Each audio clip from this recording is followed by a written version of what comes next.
Sair da zona de conforto sempre traz um incômodo característico, até porque o indivíduo costuma ter dificuldade em lidar com mudanças. O ano de 2020 trouxe ainda um desafio coletivo, empurrando a sociedade inteira de volta aos lares em razão da pandemia. Dentro de si, dentro de casa e, acima de tudo, parte de um todo, com um olhar atencioso e coletivo, não mais havendo espaço para o individualismo. O que esperar de agora em diante? A tecnologia está se tornando imprescindível para a manutenção de atividades indispensáveis para a sociedade. A advocacia assume um papel ainda mais importante na manutenção da ordem. A OAB Bahia ressignificou suas ações e continua adotando medidas para acolher a classe e minimizar os impactos decorrentes do momento que vivemos. E a sua participação é fundamental para construirmos uma advocacia cada vez mais forte. Desejamos um excelente congresso.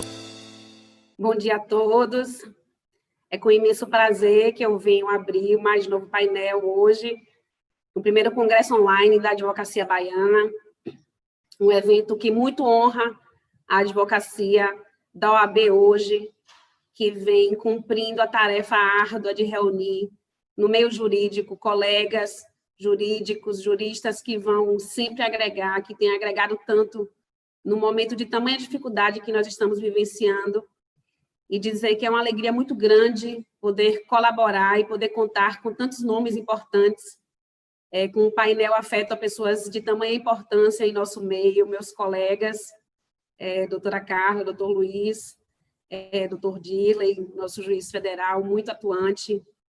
Dizer que, em nome da Seccional da Bahia, eu gostaria de agradecer ao presidente Fabrício Castro, e, em especial, a doutor Hermes Hilar Leão, nosso diretor tesoureiro, que vem feito um trabalho esplêndido no intuito de juntar tanta gente boa no ideal tão importante, para que a gente possa discutir temas tão enfáticos, de extrema importância para a nossa sociedade hoje.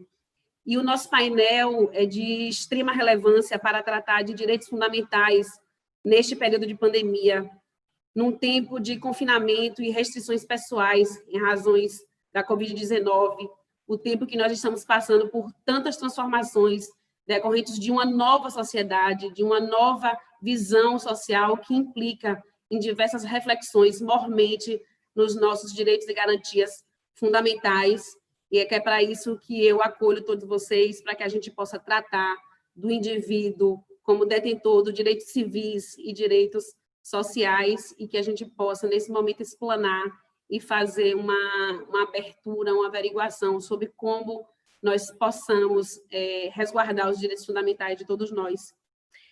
O nosso primeiro painelista, com muito prazer, é doutor Dirley Cunha, vai tratar sobre direitos fundamentais, eficácia, restrições e conteúdo essencial.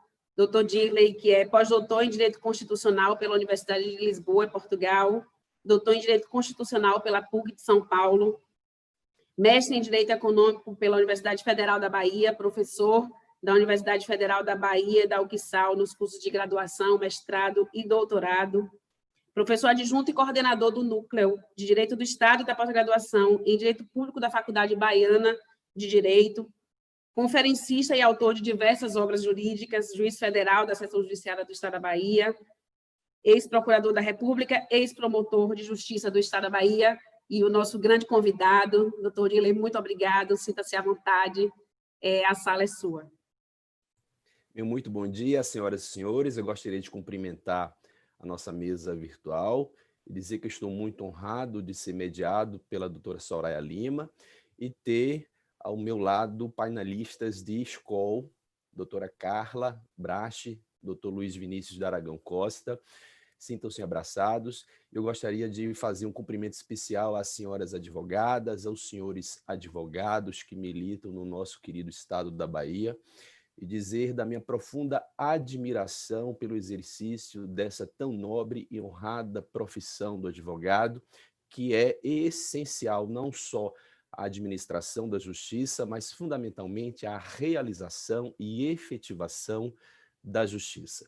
A minha família ela é composta por diversos advogados, meu pai é advogado, minha irmã é advogada, certamente daqui a alguns anos os meus 2 filhos serão advogados, e por que não dizer também que daqui a alguns anos, se não houver mais nenhuma reforma previdenciária, eu também serei advogado após, obviamente, cumprir o necessário e o devido período da quarentena. De modo que eu me sinto muito feliz e imensamente honrado de participar mais uma vez de um congresso da magnitude como este, da OAB, né? E de uma forma agora muito peculiar, né? O primeiro congresso online, né? Virtual, né? Da advocacia baiana. Mas vamos lá, o nosso tempo é curto, eu pediria, por gentileza, a doutora Soraya, que faltando aí uns 2 ou 3 minutos me avisasse, porque professor tem, né, um grande defeito, que é gostar de falar, né? Principalmente quando o tema é entusiasmante e é encantador, como esse nosso tema que envolve os direitos fundamentais. Todos nós sabemos que no modelo constitucional em vigor, que é aquele que se expressa a partir de constituições não só normativas, mas essencialmente substanciais, essencialmente axiológicas, os direitos fundamentais da pessoa humana passaram a ocupar o centro de todo o sistema, não só jurídico, mas também político e também social. De tal modo que os direitos fundamentais são temas centrais do constitucionalismo, da contemporaneidade, do constitucionalismo presente. E isso gera consequências importantes para o nosso dia a dia. De tal modo que eu gostaria, nesse primeiro momento, de compartilhar uma breve tela para todos aqueles que estão nos ouvindo, para a gente ter uma ideia da importância dos direitos fundamentais na vida de todos nós. Inclusive, deixando bem claro que é a partir da positivação ou da incorporação dos direitos fundamentais, nas chamadas constituições normativas, que os direitos fundamentais passam a se apresentar como verdadeiro sistema de referências ou como verdadeiro parâmetro ou paradigma para as escolhas políticas, além de outras consequências importantes no âmbito da sociedade, no âmbito da coletividade. De modo que a constitucionalização dos direitos fundamentais, que se processa, se realiza por meio da incorporação dos direitos fundamentais nessas constituições normativas e dotadas de supremacia jurídica e axiológica, produz muitas consequências importantes, dentre as quais eu quero destacar aqui, exatamente nesse slide que nós estamos agora expondo, algumas dessas principais consequências para a gente perceber no âmbito e no ambiente jurídico como os direitos fundamentais reverberam, refletem não só no dia a dia do exercício da nossa profissão no âmbito do direito, mas também no dia a dia de nossas relações sociais intersubjetivas. E a primeira consequência dessa incorporação ou da constitucionalização dos direitos fundamentais é o fato de as normas de direitos fundamentais se situarem no escalão máximo do nosso sistema jurídico, do nosso ordenamento jurídico positivado. Ou seja, é o fato de os direitos fundamentais serem tutelados e protegidos diretamente pela Constituição e não mais pela lei, como era no modelo constitucional anterior. E aí nós temos algumas consequências muito importantes. Isso porque no modelo anterior, aquele modelo que nós costumávamos chamar de Estado legislativo de direito, ou seja, aquele modelo no qual o Estado de direito se fundamentava na supremacia da lei, os direitos fundamentais nesse modelo anterior, que não existe mais, eles se sujeitavam sempre ao legislador. Ou seja, eram os direitos fundamentais conforme a lei, o que significava dizer que os direitos fundamentais dependiam da atuação do legislador e muitas vezes ficavam até refém da atuação ou da inação do legislador. Quando a gente promove a transição, isso devido à Constituição de 1988, desse modelo de Estado de Direito baseado na supremacia da lei, para o atual modelo, que é o modelo de Estado constitucional de direito, no qual o Estado de Direito se fundamenta na própria supremacia da Constituição, e os direitos fundamentais passam a ter assento nessas constituições dotadas de força normativa e de supremacia jurídica, nós temos verdadeiramente uma inversão daquela máxima. Ou seja, a máxima anterior, segundo a qual os direitos fundamentais se sujeitavam à lei, ou os direitos fundamentais conforme a lei, se inverte para a lei conforme os direitos fundamentais. A lei que passa a se submeter aos direitos fundamentais. Essa é uma primeira consequência importante. Por quê? Porque os direitos fundamentais não se sujeitam mais nem à atuação do legislador, nem à inação do legislador. Os direitos fundamentais passam a parametrizar por meio de determinações negativas ou por meio de determinações positivas. Os direitos fundamentais passam a subordinar a própria atuação do legislador. E muito além disso, não apenas a atuação do legislador, mas também a atuação no âmbito do executivo, como também no âmbito do poder judiciário, que, aliás, é uma outra consequência que nós vamos destacar mais adiante. A segunda consequência dessa incorporação dos direitos fundamentais na ordem constitucional positiva é o fato das normas de direitos constitucionais, de direitos fundamentais, se submeterem a um processo complexo e agravado de reforma constitucional, servindo inclusive de limites formais para o exercício do próprio poder de reforma constitucional.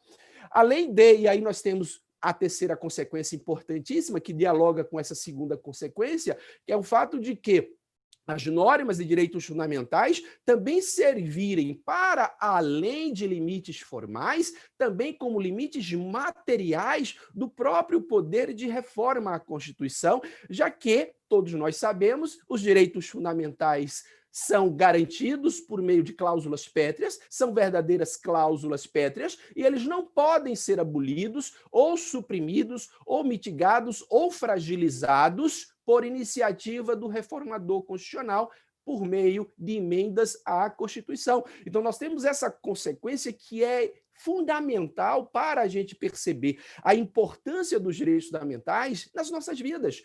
Por quê? Porque a política ela se submete a diversas vicissitudes, sem sombra de dúvida, de tal modo que os direitos fundamentais passam a ficar blindados ou imunizados à política. As decisões políticas jamais podem afrontar os direitos fundamentais, mesmo que a nível de um processo de mudança formal da Constituição, que é o processo de reforma constitucional, porque as emendas constitucionais não podem abolir direitos fundamentais. Isso é uma cláusula pétrea e os direitos fundamentais, nesse particular, funcionam como verdadeiros limites materiais à atuação do próprio poder de reforma à Constituição, por previsão expressa no artigo 60, parágrafo 4º do nosso texto constitucional, especialmente do seu inciso 4. Uma quarta consequência que também tem uma grande importância para o nosso estudo aqui é o fato de os direitos fundamentais serem dotados de imediata aplicabilidade e vinculatividade. Primeiro porque os direitos fundamentais, eles não precisam ser regulamentados para eles serem aplicados. Isso é a própria Constituição que está afirmando, no parágrafo 1º do artigo 5º, as normas definidoras de direitos e garantias fundamentais têm aplicação imediata, de tal modo que os direitos fundamentais aplicam-se imediatamente, independentemente de sua regulamentação ou não. É uma consequência também muito importante. E, além disso, os direitos fundamentais passam a servir de parâmetros vinculantes para a atuação dos poderes públicos, revelando-se como verdadeiros parâmetros ou sistemas de referências para as escolhas, para as decisões, para as ações e controle dos órgãos legislativos, administrativos e jurisdicionais. O que significa dizer essa ideia de parametricidade, de vinculabilidade que os direitos fundamentais desempenham, é que todo o Estado, todos os órgãos políticos e administrativos do Estado só podem atuar, só podem fazer escolhas, inclusive escolhas políticas, levando em consideração os direitos fundamentais como sistema de referência. De modo que essa consequência ela tem uma irradiação extraordinária, porque não é apenas uma vinculação ao legislador ou uma vinculação ao governo ou ao executivo, mas também, sobretudo, uma vinculação ao Estado juiz. O exercício da jurisdição tem que ter como sistema de referência os direitos fundamentais. Os juízes e os tribunais, mais do que nunca, precisam garantir, como guardiões que devem ser, o respeito absoluto e a efetividade dos direitos fundamentais. Essa é uma consequência que a gente extrai também da incorporação dos direitos fundamentais aos textos constitucionais, especialmente os textos constitucionais escritos.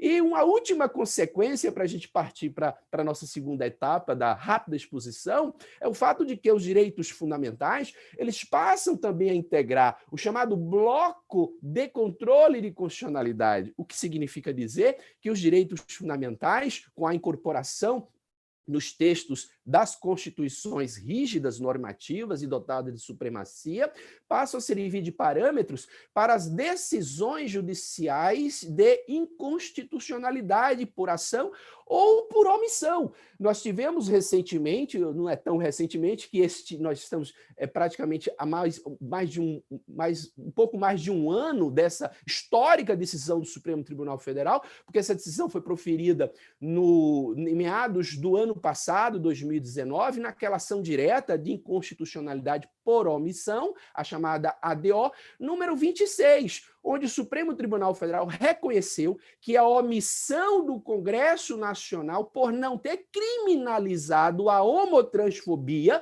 violava a Constituição. E a partir deste parâmetro, direitos fundamentais fundado na proteção da dignidade da pessoa humana, das pessoas, é que o Supremo Tribunal Federal produziu aquela criativa decisão, né? Tanto impondo ao Congresso que passasse a legislar a partir de um tipo penal específico na criminalização da homotransfobia, mas, e aí veio a criatividade que o Supremo Tribunal Federal utilizou, mas essa criatividade veio para servir a este parâmetro que são os direitos fundamentais dessas comunidades tão excluídas e tão alvo de preconceitos e discriminações intoleradas e odiosas. De tal modo que o Supremo Tribunal Federal produziu como construção criativa a decisão que todos nós sabemos, enquanto o Congresso não legislar criminalizando de forma especial a homotransfobia, aplica-se como caracterização do crime de homotransfobia a lei que criminaliza o racismo. De tal modo que até lá a homotransfobia fica sendo caracterizada como crime de racismo. Foi uma solução adequada que o Supremo Tribunal Federal encontrou, apesar de ter sofrido muitas críticas, sobretudo a partir da bandeira do ativismo, que o Supremo Tribunal Federal jamais poderia fazer isso. Ora, se os tribunais, se as cortes não podem garantir os direitos fundamentais diante da omissão de órgãos de direção política que não agem, que não garantem os direitos fundamentais, qual seria o órgão de garantia, então, dos direitos fundamentais? Esse discurso de proteção, com essas consequências que nós estamos aqui examinando, né, no compartilhamento desse slide, será que não, todas resultarão esvaziadas desse discurso? É claro que o judiciário é uma importante e a última fronteira, né, de proteção dos direitos fundamentais, é aquele chamado último vagão, né, quando, obviamente, houver a persistência da violação dos direitos fundamentais. Mas, minhas queridas e meus queridos, apesar de toda essa importância que os direitos fundamentais têm nesse modelo de Estado constitucional de direito, né, assumindo aí essa centralidade do discurso constitucional, nós não podemos aqui, partindo desse reconhecimento da importância, afirmar, nós não podemos utilizar essa premissa que é fundamental para destacar a importância dos direitos fundamentais, nós não podemos chegar a uma conclusão de que os direitos fundamentais, devido à sua importância, são absolutos. Essa conclusão ela é equivocada. Por quê? Porque ela contraria toda a teoria dos direitos fundamentais e todo o próprio sistema jurídico, na medida em que, se todos nós somos titulares, igualmente titulares de direitos fundamentais, os nossos direitos fundamentais devem coexistir. E para coexistir, não é possível se falar em direitos absolutos, porque se eu afirmar que eu tenho direito absoluto à manifestação do pensamento, né, outros não vão ter esse mesmo direito absoluto, outros teriam esse mesmo direito absoluto ou simplesmente não teriam direito nenhum. De tal modo que a restringibilidade dos direitos fundamentais é algo necessário para a própria preservação e garantia dos direitos fundamentais. Sucede que essa restringibilidade, ela tem um limite. Nós estudamos muito no direito constitucional a teoria do limite dos limites. É o limite das restrições aos direitos fundamentais. Porque as restrições dos direitos fundamentais, elas têm que ser racionalmente justificadas à luz da Constituição. Então, não são quaisquer restrições. Quando a gente afirma que os direitos fundamentais são passíveis de restrições, nós não estamos afirmando que as restrições são absolutas. Assim como os direitos fundamentais não são absolutos, as suas restrições também não podem ser. De tal modo que há limites às próprias restrições dos direitos fundamentais que devem ter racional fundamentação constitucional. E qual seria, portanto, né, esses limites aos direitos fundamentais? A proteção do seu conteúdo essencial. Cada direito fundamental tem o seu conteúdo essencial.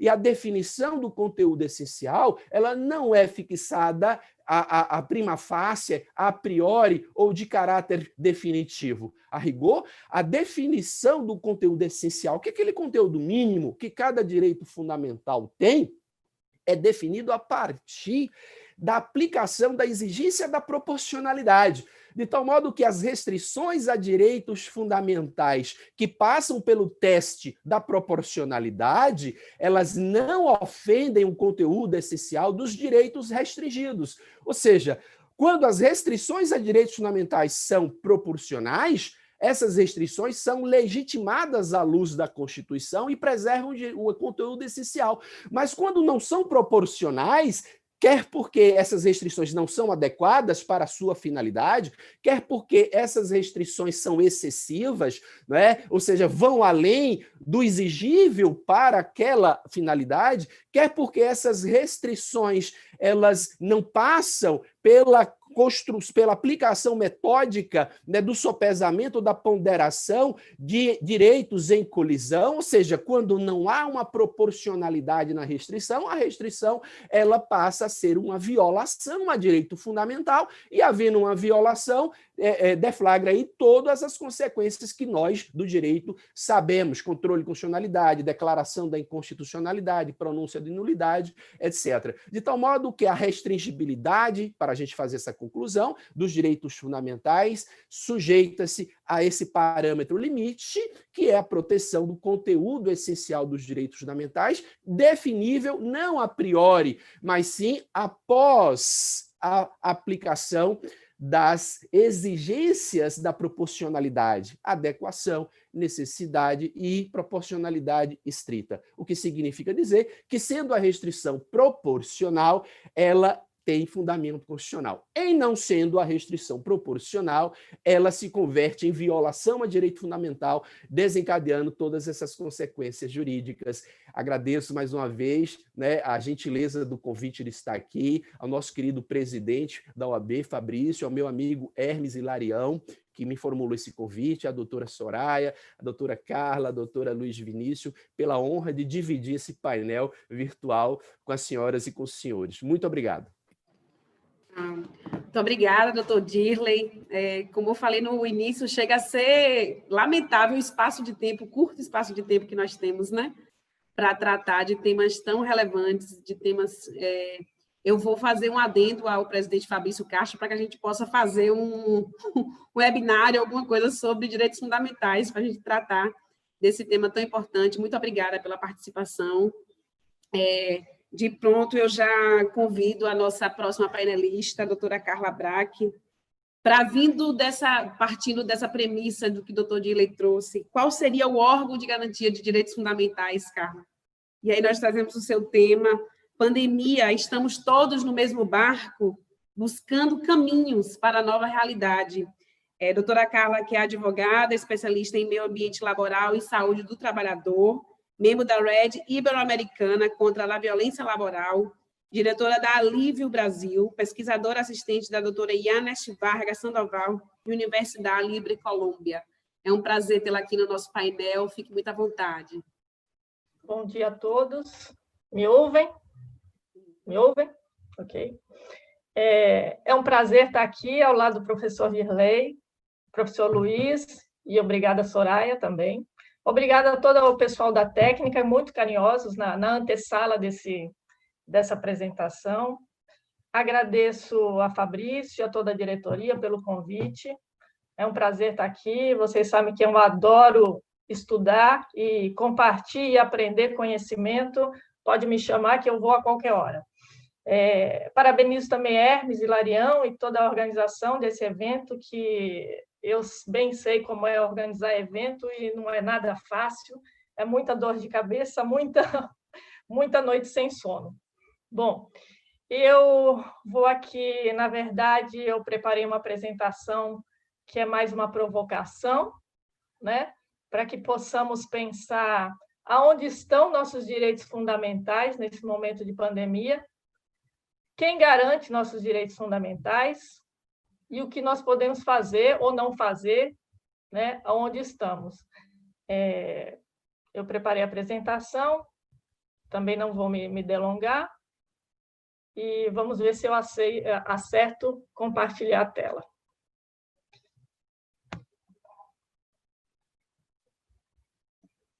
Tá certo? Consegui?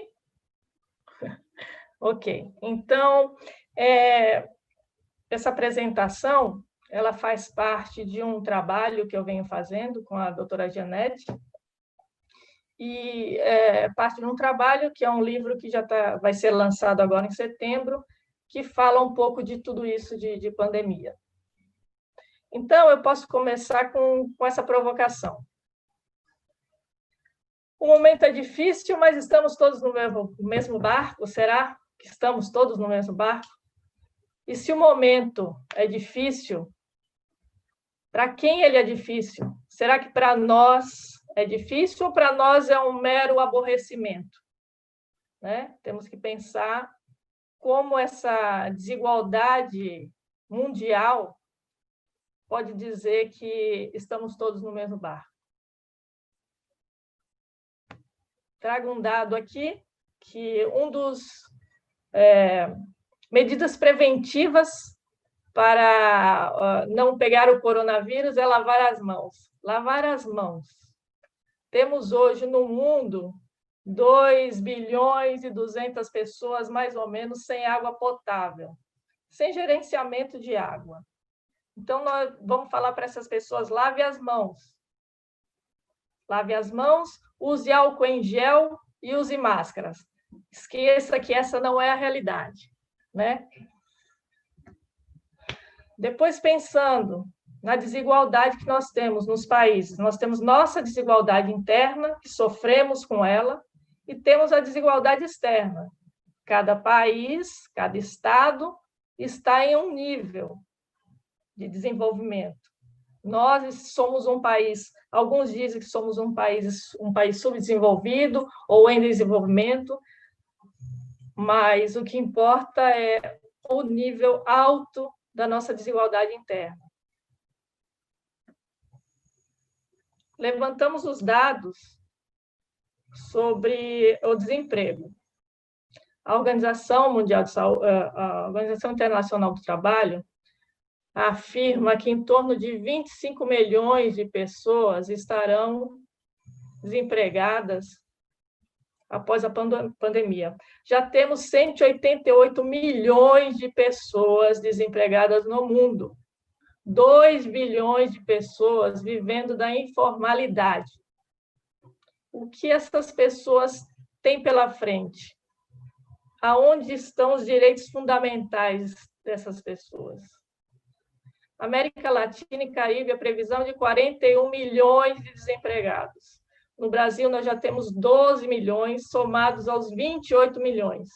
Não quero parecer com aquele político que só fala em milhões, mas são números que nós precisamos saber creio que nós precisamos falar do elefante que está na sala, precisamos ver a realidade, porque eu li um artigo hoje no Meu País, achei interessante o chamado, dizendo: eu não quero ouvir que a pandemia vai nos ensinar grandes coisas, porque o que ela me ensinou, eu já sabia, que quem morre não tem retorno.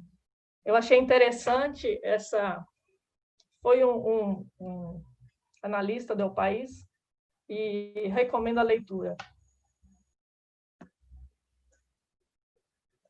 A economia mundial, o PIB global está previsto uma queda de 5,2%. No Brasil, estão prevendo uma queda de 10% ou mais. O que fazer com esse tsunami da pandemia? E também nos faz pensar, esse momento, que nós não estávamos preparados, ok? Não estávamos preparados, ninguém está preparado para a pandemia. No entanto, nós estávamos mais mal preparados ainda, por falta de investimento em saúde, por exemplo. Aqui é uma provocação para o professor Dirley, faz parte do meu estudo também. Nesse momento, eu tenho estudado muito constitucional, em razão dos meus cursos que estou fazendo, e reli A Paz Perpétua, de Kant, e li agora a Constituição Global, de Luigi Ferrajoli. Sem entrar no mérito, porque eu não tenho nem condições de aprofundar nesse tema, de dizer que sim, é possível uma Constituição Global, ou não é possível uma Constituição Global, mas são assuntos que estão surgindo em razão da pandemia, em razão do estado de coisas, né? Se nós já temos os direitos humanos, mas nem todos os países são signatários dos direitos humanos. Nossos direitos fundamentais estão aviltados, escancarados, de não garantidos nessa pandemia.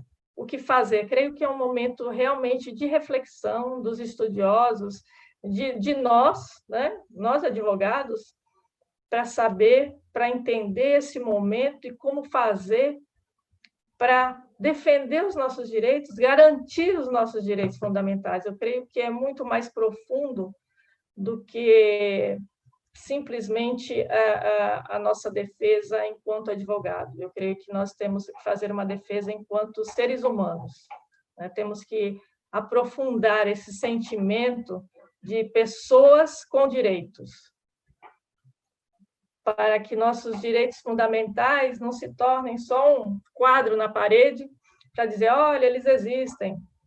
Muito bem, mas aonde e para quem? Por fim, eu disse que ia ser breve, deixo aqui uma conclusão, um pensamento também meu e da professora Janete, que talvez, né, seja o momento da busca de um novo pacto social, quem sabe, porque nesta pandemia, nós não estamos todos no mesmo barco, não estamos todos nas mesmas condições sociais, sanitárias ou econômicas para enfrentar a pandemia. Não, nós não temos os mesmos recursos econômicos para comprar itens de saúde. Não, nem todos nós podemos ter acesso à vacina. Não, nem todos os países estão remando juntos. Eu creio que essa realidade dura, mas nós temos que ter essa consciência para saber o que nós podemos fazer no pós-pandemia, que eu creio que ainda está um pouco longe, mas o que nós podemos fazer agora, na pandemia. O que nós temos que lutar nesse momento, o que urge, o que nos chama mais, qual é a necessidade emergente. Creio que, apesar da dificuldade do momento, que muitas novidades, inclusive esse webinário é uma novidade para nós ficar conversando com pessoas que não têm a imagem tridimensional, ficar conversando com uma tela, falando para uma tela. É tudo muito difícil, muito novo, muito estressante, mas também eu penso que deve ser o nosso momento de reflexão, de sairmos daqui talvez mais humanos, talvez mais vibrantes na luta pelos direitos fundamentais, né? Pelos direitos humanos, pela dignidade da pessoa humana. Não sei, isso é um pensamento, é uma reflexão. Eu digo que essa apresentação é mais uma reflexão, mais uma provocação, e agradeço mais uma vez, um prazer, e vamos ver se esse tempo melhora. Abraço a todos, obrigada.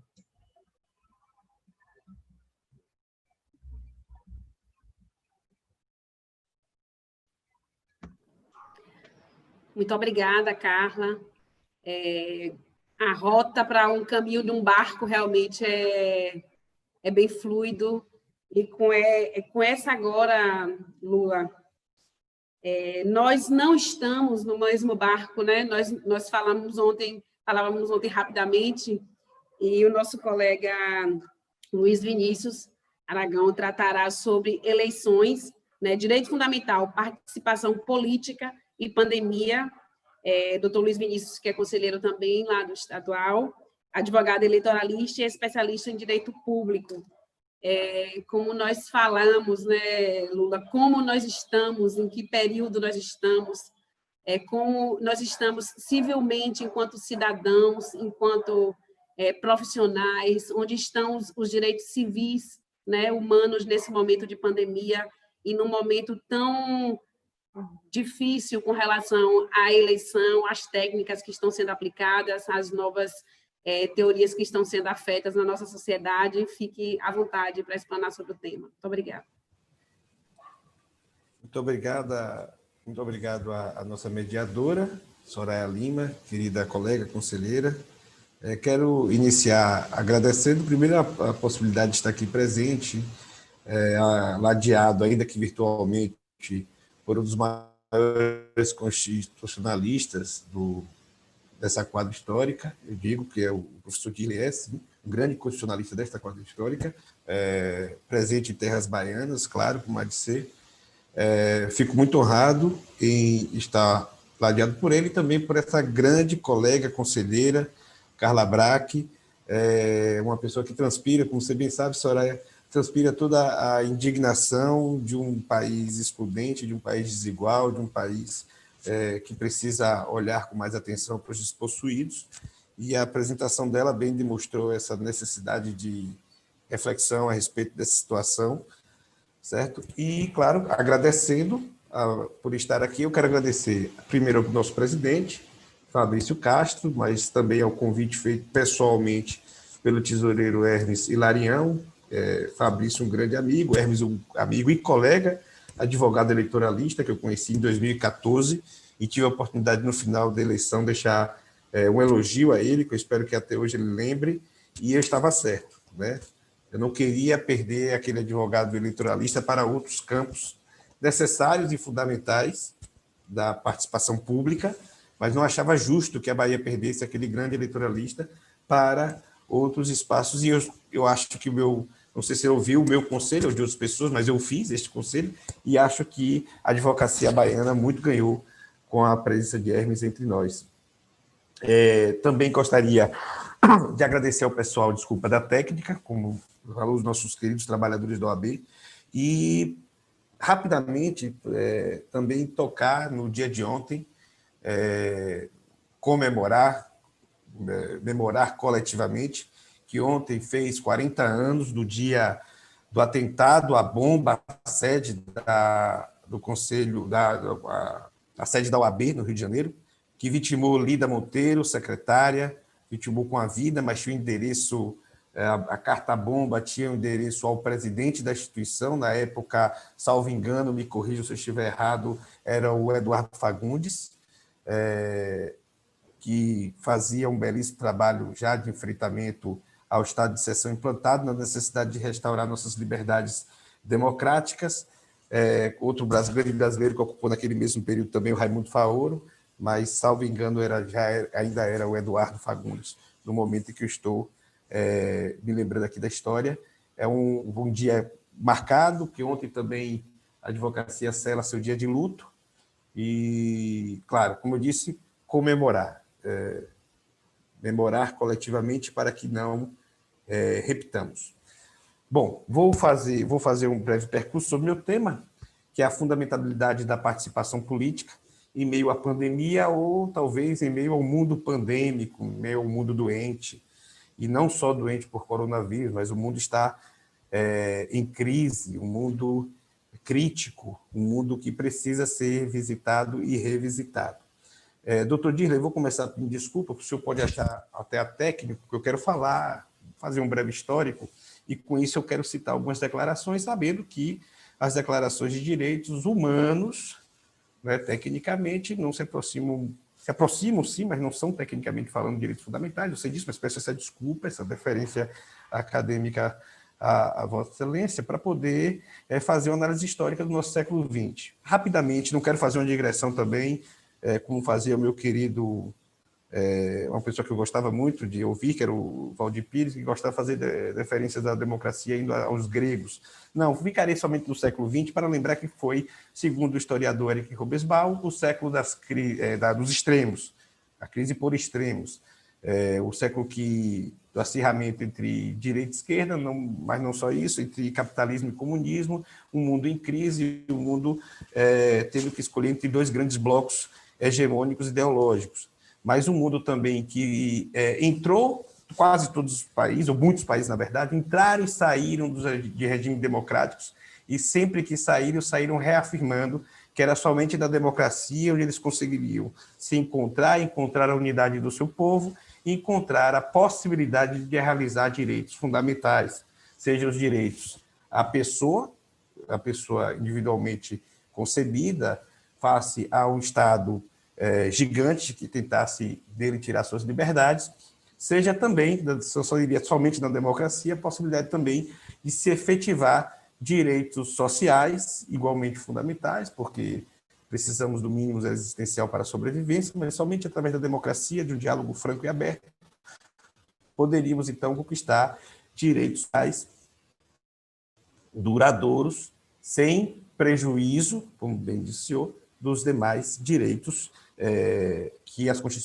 constituições viessem a positivar, sem prejuízo de nossa liberdade de culto, de credo, de expressão de opinião, de liberdade a eleições periódicas, a participação política nos negócios públicos do país. Bom, por conta disso, a gente sai daquele momento histórico com a Declaração Universal dos Direitos dos Homens, falando exatamente sobre isso. Em parte daquela declaração, nós dizemos que todo homem, e aí hoje seria uma tecnia, ou se não politicamente correto, mas todo homem, ou seja, todo ser humano, tem direito a tomar parte dos negócios públicos do governo, tomar parte do governo do seu país, seja diretamente, e essa declaração afirma, seja por intermédio de representantes escolhidos livremente.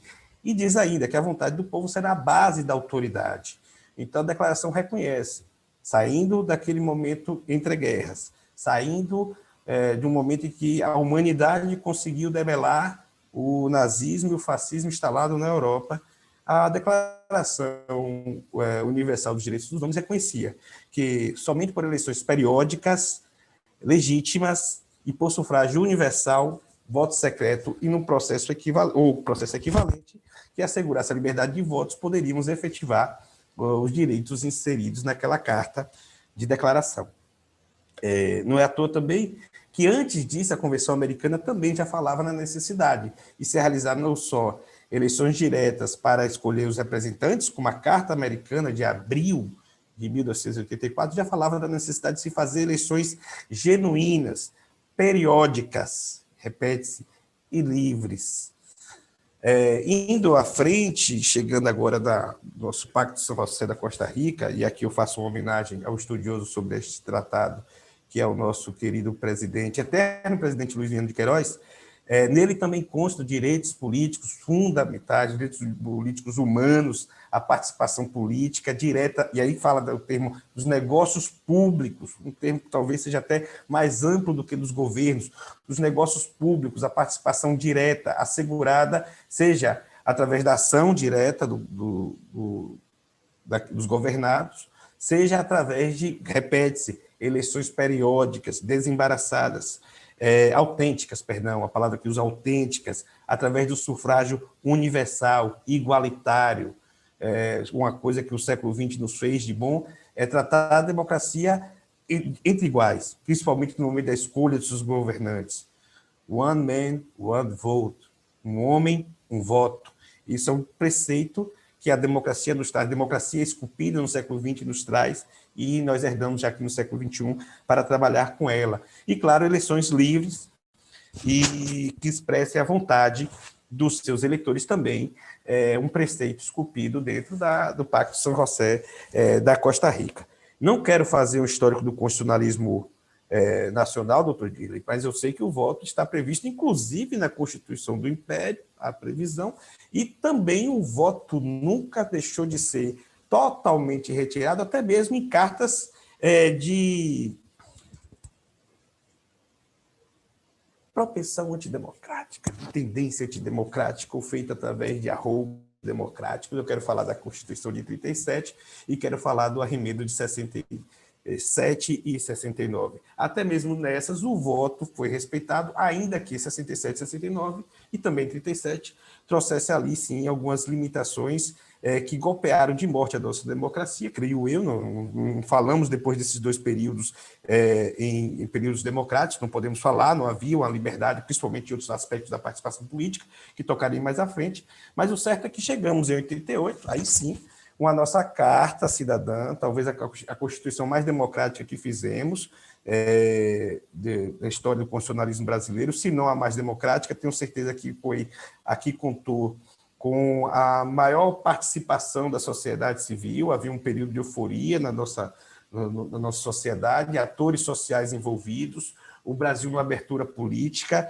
os diferentes que não podiam expressar, que tiveram que sair do nosso país voltando para opinar, tabus da política sendo retirados, direita e esquerda se apresentando no parlamento público, se apresentando no parlatório público, se apresentando em praça pública, expondo livremente suas opiniões para a busca de uma síntese pelo maior juiz da democracia, que é o povo, este sim, organizado na Constituinte, através de seus representantes, mas também através de diversos movimentos sociais, atores sociais, tentando influenciar aquele momento rico para a política e para o direito nacional. Bom, a Carta de 88 tem, em diversos aspectos, nos demonstra a existência de um direito fundamental à participação política, à participação pública do povo.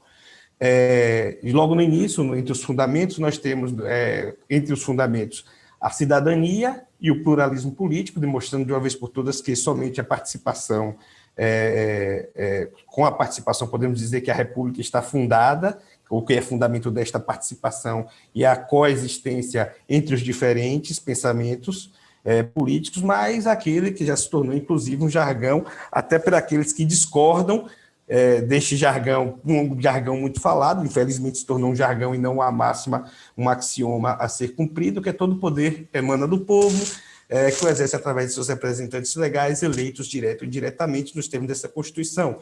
Mas, além, já agora no artigo 14, nós vamos ler os preceitos de um sufrágio universal, do voto direto, secreto, de igual valor para todos, e, mais à frente também, vamos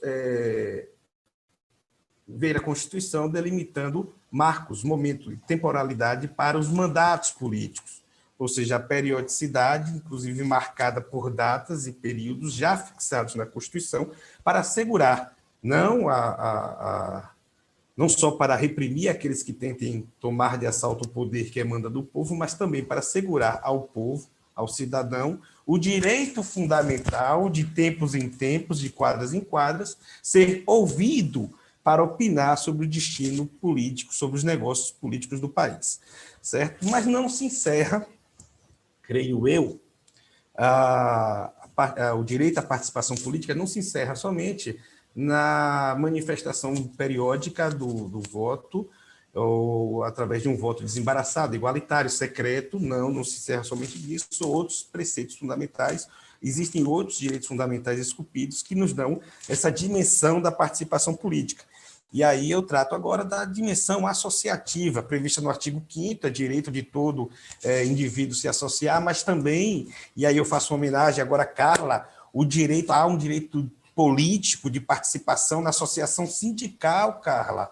É sim uma possibilidade de associação dos trabalhadores para, por meio, através de suas instâncias de organização sindical, interferir nos negócios políticos para direcionar, ou ao menos servir de grupo de pressão para moldar a política pública. Então, a participação sindical é também um direito fundamental, e creio eu, inserido como um direito fundamental a participação política, a intervir nos negócios públicos do país. Eu diria, então, aqui da política pública trabalhista, certo? É, sim, direito dos sindicatos, não só se reunir, se agrupar, como também ter opinião sobre a política pública que diz respeito aos direitos sociais. E, claro, aí é muito mais fácil de se entender quando falamos da liberdade de criação, fusão e incorporação de partidos políticos. Isso aí, creio eu, é autoexplicativo, né? Os partidos políticos deixaram de ser instâncias proto-estatais e passaram, com a Carta de 88, então, a ser pessoas jurídicas, com autonomia, independência, mas com responsabilidades. E aí eu peço desculpa, perdão e licença para dizer, olha, o Homem-Aranha, grandes poderes encerram grandes responsabilidades, os partidos políticos têm grandes responsabilidades. Avanço ainda, e eu acho que tem que ser um pouco mais rápido nesse ponto, embora quisesse falar mais, que também há, doutor Dirley, um direito fundamental à participação política da sua liberdade de expressão, da liberdade de expressão dos indivíduos, esculpido também no artigo 5º, mas não só a liberdade de expressão, como a liberdade de obter informação, até porque o direito à comunicação ele é dialético, ele é uma via de mão duplas. Eu me informo e eu formo opinião, ou formo opinião ao mesmo passo que me informo. Tese, antítese e síntese, para usar a dialética bem conhecida de todos. Tese, antítese e síntese, isso é possível no ambiente plural, aberto, onde as informações não podem ser escondidas do cidadão. E aí chegamos ao tema pandemia e participação política. Entendo eu que somente através de um engajamento popular podemos conter a disseminação da pandemia, desta doença. Em uma democracia, é claro, é necessário, só pode ser feito através do debate público. E aqui eu estou falando de Habermas. É somente através do debate público, o debate em praça pública, através da contraposição de ideias e ideais, através das contraposições e, da verdade, das exposições de pré-compreensões e de conhecimento científico elaborado e experimentado, é que podemos chegar à síntese do debate público para fazer o processo, inclusive, até mesmo se quisermos, de convencimento dos atores necessários, por exemplo, ao isolamento social, ou a outra medida que seja necessária, que cientificamente respaldada. Se existe grupos de pressão atuando para a necessidade de se flexibilizar a economia, esses grupos devem ser, sim, ouvidos, mas também a necessidade do Estado, e aqui o Estado agora como o espaço, o locus preferencial onde ocorrerá o debate público, as suas arenas, certo? Somente nele é que se poderá fazer o debate público e se chegar a uma síntese. E aí, eu digo, o problema desta pandemia é que ela acabou por intensificar, e aí eu faço homenagem a Carla mais uma vez, intensificou e desnudou, e agora com holofotes, Carla, não há mais que se falar, salvo as pessoas que sofram de fotofobia, se intensificou uma crise social instalada na sociedade, uma sociedade extremamente desigual, racista, sim, vamos dizer, uma sociedade excludente, e a formação de um exército que vive à margem de uma subcidadania, seja ela formal ou material, Carla. A pandemia nos ensinou, e eu anotei isso para você, várias outras coisas, não somente a lavar as mãos. E, por outro lado, também essa crise, que é secular no Brasil, remonta à nossa formação política, ela se aproxima e se encosta junto ao remédio, perdão, a outra crise, que é a crise das nossas democracias, que essa já data mais recentemente, já no século XXI, embora a democracia muito nos ensinou no século XX, é o grande legado do século XX, ao final desse século de extremos, agora no século XXI, ela demonstra uma instabilidade, mas não devemos tomar nenhum tipo de susto, porque, como bem diz Bauman, não há nada crítico no fato da sociedade estar em crise. É na crise que podemos produzir as nossas saídas. Posso, minha querida mediadora, mais somente 2 pontos para fechar. Como é que nós percebemos ainda a nossa participação política nesse cenário pandêmico? Se devemos nos orientar através de eleições periódicas, muito bem fez acertadamente o nosso presidente, hoje presidente do TSE, ao convocar o Congresso Nacional, e aí partidos políticos também, e também a sociedade civil, associações de excelência na ciência médica, da epidemiologia, e conseguimos uma emenda constitucional que adiasse as eleições sem prorrogação de mandato, que feriria de morte cláusulas pétreas previstas na Constituição. E, mais além desse diálogo institucional necessário, muitos atores também participaram desse momento, como organizações sociais que puderam contribuir, e, à guisa de conclusão, a participação política, como eu bem disse, infere a necessidade de informação e formação, formar opinião e ser informado. Por isso, talvez aqui nessa emenda constitucional, os atos de propaganda não podem ser cerceados nem pelo juiz eleitoral, nem pela autoridade municipal, mas, doutor Dirley, e aí parece uma trava assim adequada, havendo autoridade estadual sanitária ou autoridade sanitária nacional, havendo dela um parecer indicando que tal localidade precisa de municipal para conter a propaganda como nós conhecemos, que é aquela mais aglomerativa, que é o comício, a passeata, a ponderação de interesses, já no bojo de uma emenda constitucional. Bom, eu fico por outros, estou à disposição para um futuro debate para quem quiser. Fico por aqui agradecendo, e essa é a minha contribuição para o tema que propus a dissertar. Muito obrigado. Muito obrigada, Lula. Eu gostaria de encerrar o nosso painel, dizer que é uma alegria muito grande participar e discutir um tema tão importante, porque, de fato, não existe Estado democrático de direito sem os direitos e garantias fundamentais. É um tema que, de fato, nós temos que abraçar, e, enquanto profissionais da área e sociedade civil, a gente precisa levar a nossa sociedade, a comunidade e as instâncias todas possíveis para que a gente possa resguardar em tempos tão difíceis, em tempos que nós estamos aguardando agora, nessa retomada, ver como as coisas vão acontecer.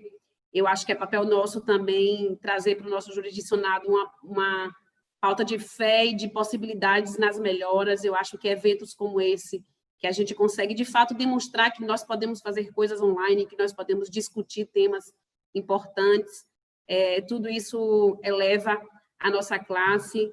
E eu quero agradecer muito ao OAB da Bahia, ao Conselho Seccional, por estar proporcionando isso, dizer que foi um grande prazer discutir com vocês nesse painel, e gostaria de deixar o convite a todos os que estão assistindo, agradecer a todos os técnicos que participaram, a todos os advogados que estão participando, aos convidados, aqueles que estão inscritos mesmo, dizer que foi um grande e imenso prazer, me coloco também à disposição, assim como todos vocês, para quaisquer tipo de discussão. Tenham um muito bom dia e até o próximo painel, até a próxima oportunidade.